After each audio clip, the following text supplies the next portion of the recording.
When you drive a car, they tell you you use the gas and the brake with what? Your right foot. And you drive with what?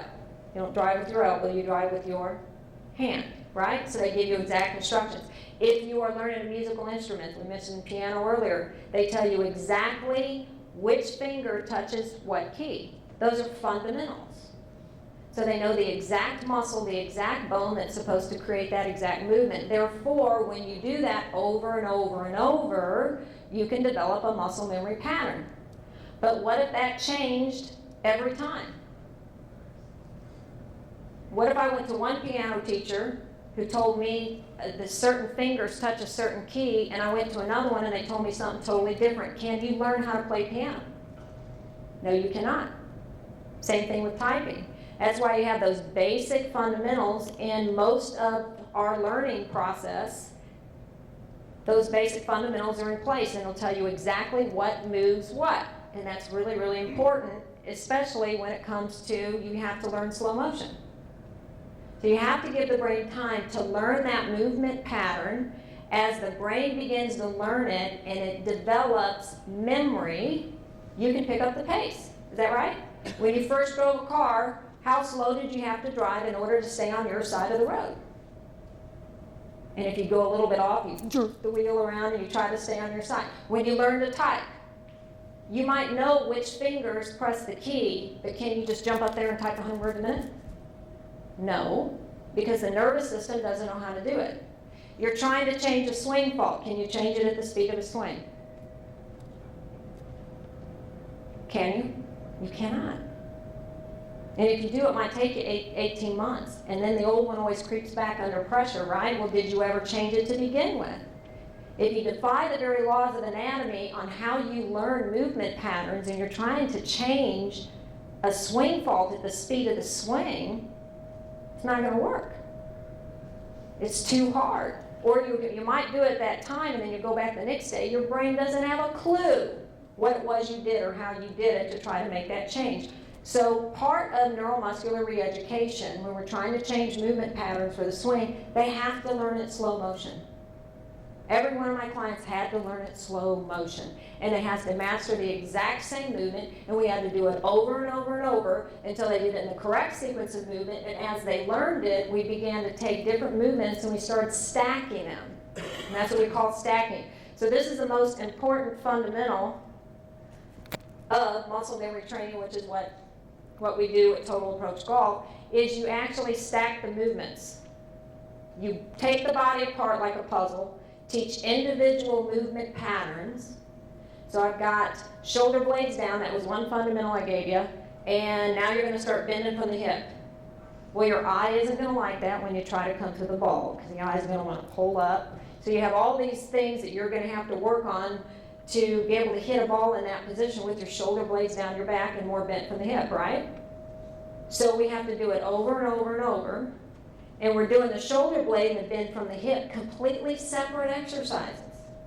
When the brain can do it and do it well, now I'm going to take exercise number 1 and exercise number 2, and I'm going to ask that golfer, can you do both at the same time? And I'll watch them. If they can, keep going. If they can't, -2, you're still in kindergarten. You have to stay there. Let them do it a couple more weeks. Now I grab another movement pattern, I stick it back on top and back up. Can he do it now? He can do it now. Watch him for a week. Now I got another fundamental over here we've been working on for 6 weeks. Now I'm going to take that one and I'm going to stick it on top, back off, and look at that golfer. Can he do it? He can do it. So he can just keep going. Not only can he do all those fundamentals and move in the right sequence, but can I now pick up the pace? At what pace does he move where it gets too fast, where he starts losing that flawless movement pattern? That's where I stop him. He doesn't advance. That's how they learn it. That's what makes the difference. And that's the only way to create, oh, there's Jeff. That's the only way to create muscle memory pattern. So you got a lot of frustrated golfers out there, but they're trying to fix their swing at the speed of a swing. It's kind of the tortoise and the hare. You pull them off, get them off the driving range, get them to master these few fundamentals, stick a club in their hand last, and then all of a sudden they do better. Ben Hogan, for by using wrong muscles in golf necessarily curtails the incorrect functioning of the correct muscles. That's why it's so important to develop the right habits, proper muscle memory. See a straight line side of my head, all the way down to my ankles. Now I bent from the hip. Where'd my hip go? It went that direction. So where's my weight go? To my heels. You're going to bend, upper body goes this direction, lower body goes opposite direction. That's balance. If you bend from your hip and your weight's on the balls of your feet, you're out of balance. That's not balance. Balance is back. And then you even add that, because we've been told years as golfers to set up on the balls of their feet, and I think that's probably the majority of back pain, but they take that club and they swing it. If you were to do it in pounds, I mean, say the club's moving 100 miles an hour, it's going this direction. If you were able to add that in pounds and force, I have no clue what that would be, but if it's moving this direction, do I want to lean with it? Where's balance? I lean away from it. That's balance. So when you talk, have you ever heard about balance in golf? Well, you got to be balanced. What's that mean? Somebody care to define that? What's an athletic stance? Nobody can define it, but I'm defining it for you. That's what I'm telling you. That is, for golf, an athletic stance. Athletes are on the balls of their feet if they're going somewhere. If you're a football player, if you're a tennis player, you're not going anywhere. If you're a golfer, you want to stay still, you want to minimize the hip movement, and you're trying to rotate around your spine. Get off the balls of your feet. Remember, Dr. King said the hips are designed to move rotational? Are your knees? No. Did you show the other? Yeah. Oh, the hunch. Oh, this way. They actually bend from here. They kind of round their back. Can you see that?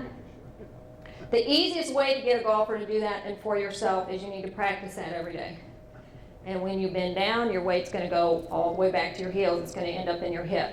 Okay, one more thing about the balls of the feet. When your weight's in the balls of your feet, your primary balancing joint is the knee joint. Here's the knee. It's not built to rotate. It just doesn't do it. So why use an inefficient source if you're a golfer and you're trying to rotate?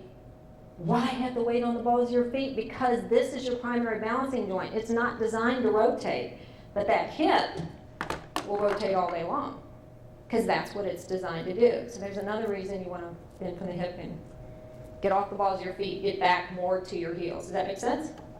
All right, so this is the concept of stacking, and I'm going to have Ellen Port come up and then Steve Spray, because they both have had experience of actually changing muscle memory. Steve, for years, could not get on his right side.